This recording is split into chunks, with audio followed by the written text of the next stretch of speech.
moving on from that, I'm going to pass it over to Ben for the hot takes. All right, so this one's kind of been circulating. Obviously, there's a lot of recency bias here, and there's no one name that I can pin this hot take on like I normally do.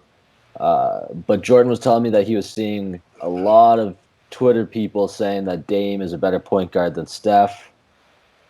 I personally think that's ridiculous. A lot of recency bias. But I'll ask you guys the same question. Stacey, do you think Dame has a case for being a better point guard than Steph right now? No. No, he does not. Okay.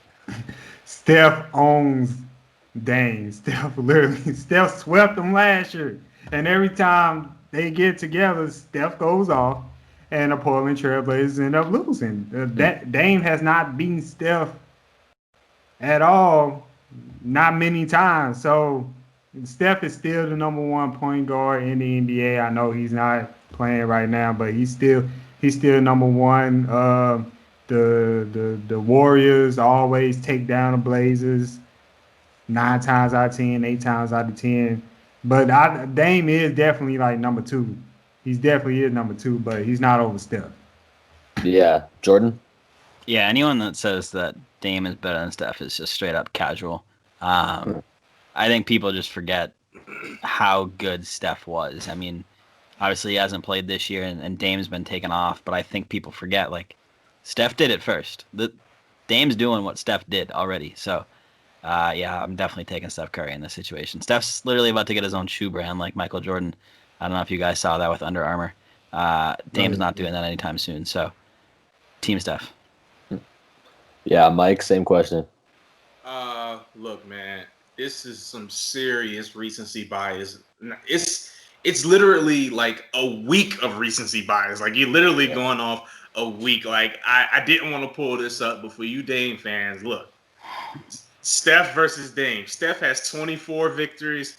Dame has 6. 14 in the regular season for Steph, 6 in the regular season for Dame. In the playoffs, Steph is 10-0 versus Damian Lillard. Now, look, don't think this is hate, this is shade, this is any of that. Steph has definitely had some better teams, man. But we've seen what Steph can do on the biggest stage. Obviously, we can go back and forth about whether his stats live up, on the final stage or whatever. The fact of the matter is, he has final stats to put up. You can't say the same about Dame. He just got to the Western Conference Finals for the first time. So, look, Dame is great. I'm here to argue with you. If you think he's number 2 or 3 or 4, we can do that.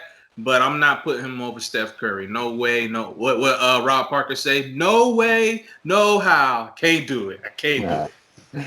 Yeah, no, I mean, I agree with all you guys. I think one big thing about Steph is that he makes his whole team better in a way that very few other players are able to do. So he's, I think, top 2 point guard all time, let alone at the moment he's the best point guard in the league. So it's a lot of recency bias, like you said, Mike. But I'll move on to the next hot take, which is Bleacher Report's mock draft having Cole Anthony, son of Greg Anthony, and first-year freshman UNC star, being picked 11th overall in this fall's, I was going to say summers, but this fall's draft.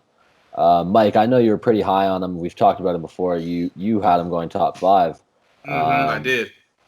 How do you feel about this take, and do you still kind of see him top 5?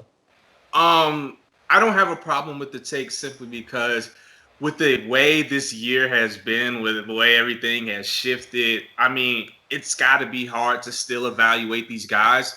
And when you look at Cole Anthony, he only played, I believe, 22 games at UNC last year. He was hurt quite a bit.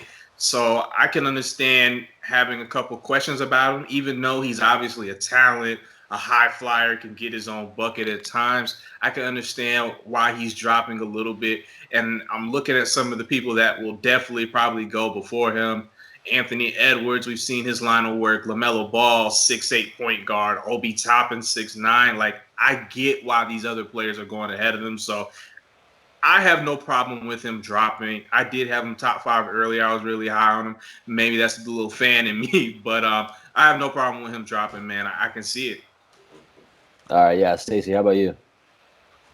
He should be dropping. No, he's like clearly one of the top 5 seven best players available in this draft. When he came back from injury in North Carolina, he balled out. He balled out. He proved like he probably is one of the top, or is the top point guard coming into this draft. And I don't think the limited amount of games he has played should be a factor, because remember, Kyrie was drafted #1 overall and he only played 9 games at Duke. Yeah, so, he ain't no Kyrie though. But still they only got. And then what's the old boy name? The Cleveland Cavaliers guard. Colin Sexton. Darius Garland. He only played 5 games and he was still drafted pretty high. So yeah, that's true. Yeah. And I think Cole Anthony, at least talent wise, is over Darius Garland. So I don't think he should be dropping all the way to 11. I think he definitely should be somewhere inside the top 10. Yeah, I mean that's a fair point about Darius Garland, actually. What I will say against that, though, is that I think this draft might be a bit more talent heavy than last year's draft, especially from an international perspective. But Jordan, I'll ask you the same question. I know you don't know too much about college ball, but have you seen Cole Anthony play? Do you think he deserves higher than 11? Yeah, so usually March Madness is when I do all my college basketball and look into all that. Obviously, we didn't have that, so I had to look into it on my own. Originally, I had Cole Anthony earlier on in the year, top 5. Now I would say 5 to 10. He has a nice shot and he can handle the ball pretty well, but I think there's just a little bit more talent ahead of him. No shot against him. Okay. Yeah. No. I mean, I definitely agree that it's not out of this world, just because there's so much international talent. I think it's hard to kind of compare international versus college ball. So I respect how hard it is to do these mock drafts. You never really know what's going through an executive's mind either. But that's Plus, it for the we'll look take. At this like 5-10 years from now, and they'll just be like, we really had that guy so high. Like, yeah, we'll do a redraft and busts and all that kind of stuff. Yeah, like Jokic was a second rounder. It's like you never prepare that stuff. Exactly. Yeah. But anyway, that was the last hot take. So I'll give back to you, Jordan.